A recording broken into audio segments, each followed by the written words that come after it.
Reports have been released of Chicago Bulls defensive star Alex Caruso speaking out on how he thinks he's deserving of recognition on that end of the court. This is your host, Joey Mercer. This is another episode of Bulls Digest. And before we get into it there today, I just want to say that about 76% of you that watch these videos are not subscribed to the channel. So if you aren't already subscribed, make sure to go down below, hit that subscribe button, turn on the bell for notifications, and every single time we upload, you'll be able to stay up to date with our takes on the Chicago Bulls and everything you need to know about them. So without further ado, let's get in the topic at hand there today, being Caruso fighting for recognition. Now, if you are a fan of the Chicago Bulls, and I'm sure the majority of you watching this video are, we know that Alex Caruso is such a quintessential, important piece on the defensive end for the Chicago Bulls. He really is their defensive anchor in the lineup whenever he is out there. He can perform pretty much in every situation on defense you need him. He can switch. He's not going to block as many shots at the rim, but he does block a few on the perimeter. He gets steals. He gets a lot of pokes. A lot of deflections from Caruso especially. He loves to use his hands on the defensive end and is very good at that aspect of the game. But Alex Caruso, is he getting enough recognition from the rest of the league? Well, that's what we're going to be breaking down today, and the answer may be no, actually. This article is from Nick Ragu of Sports Illustrated, saying Alex Caruso says he knows he's one of the best defenders in the NBA. Whether that gets recognized or not, Caruso knows what he's made of. Chicago Bulls guard Alex Caruso further burnished his reputation as one of the NBA's best defenders last season when he earned a slot in the all-defensive first team. This season he's in the running for a repeat performance, but he's not losing sleep over it. In a recent interview with NBC Sports Chicago, Caruso expressed confidence in his abilities and acknowledged that while recognition is nice, it doesn't define him as a player. And that's good to see that he just is out there willing to work hard. It doesn't matter if he gets the award. If he gets it, he gets it. But he's trying to do what it takes on the defensive end to help the team win and really show that he's worthy of being out there in clutch possessions to play defense if need be. Next thing we saw in this one was long before last year's distinction, Caruso has already established a reputation for being a relentless defender. From his time with the Los Angeles Lakers to the Chicago Bulls, Caruso has been praised by coaches and teammates alike for his tenacity on the defensive end. It was only last season that the former Texas A&M star finally got some hardware to show for it.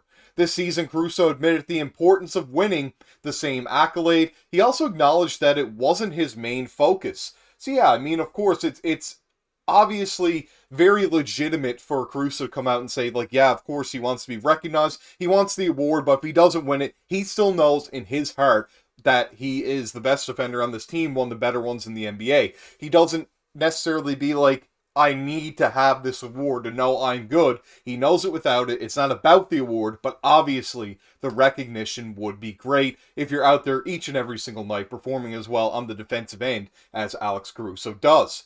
Next thing we saw in this one was, it's important to me, but at the end of the day, I know I'm one of the best defenders in the league, whether it's recognized or not, Caruso emphasized. It would be cool, obviously, and making first team last year, I was pretty proud of that. I think having the respect of the guys I play against and the guys I battle against every night telling me that they enjoy playing against me because it's a challenge and it's competitive, that's just as important as having a first or second team all-defense award.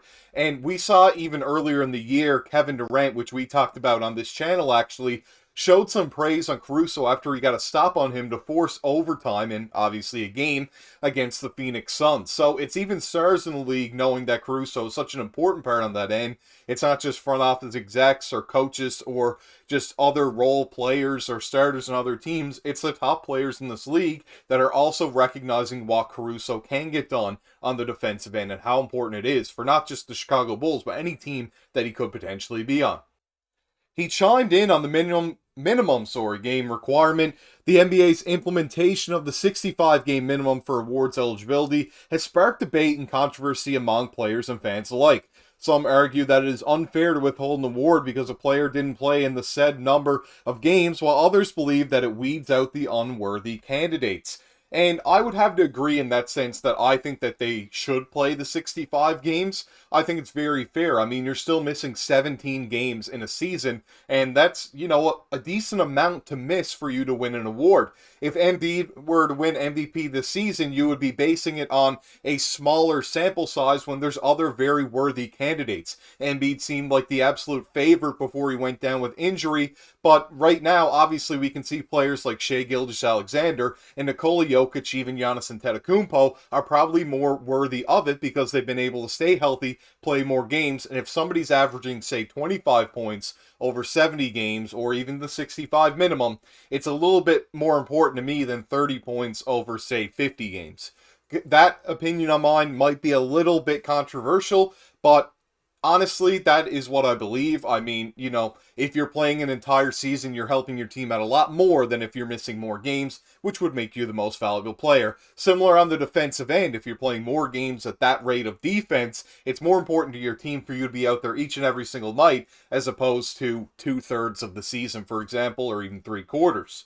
Next thing we saw in this was Alex Caruso shared his thoughts on the matter, stating, "I see both sides. If some guy plays 63 games, but has been to the best two-guard or center in the league for the whole season, it's going to be a point of conversation. I think for the most part, it's unlucky injuries that will keep guys off. And it sucks because for those guys who are making all-NBA teams or trying to go for MVPs, there's some type of legacy that goes into it. For me, I'm going to make a couple all-defensive teams in my career, and that will be the extent of it. I don't perceive me making all-NBA or MVP running. And that's fair. I mean, it's still a little bit of a cocky, obviously, mindset for Caruso, but I do like it. It's not too cocky. It shows that he knows what he's worth on the defensive end, but he also knows his limitations, that he isn't going to make an all-NBA team or for an MVP. His MVP obviously would be winning the DPOY because he takes defense so seriously. And that's definitely not out of the cards, but it is for this season because the Bulls would definitely have to be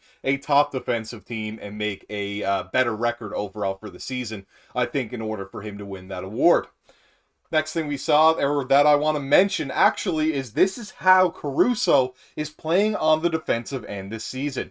We can actually see in deflections, he's in the 99th percentile. When it's to cause defensive turnovers, the 100th percentile, he's the best in the league at that. His crafted defensive plus minus is also the best in the league at the 100th percentile. He fouls a little bit, but he's getting in there so much, and he's so handsy on the defensive end. His rim defense is very good. He just doesn't go there as often because, once again, he's a guard. And his defensive rebounding is also very solid. Versatility is high, and the block percentage is also very good in the 90th percentile for guards. That is absolutely excellent work out of Caruso. It really shows there in the advanced metrics even that Caruso is one of the best defenders in the entire NBA, and he is definitely worthy of recognition.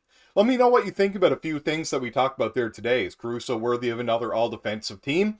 Is the minimum amount of games not something that you agree with? Well, let me know down below.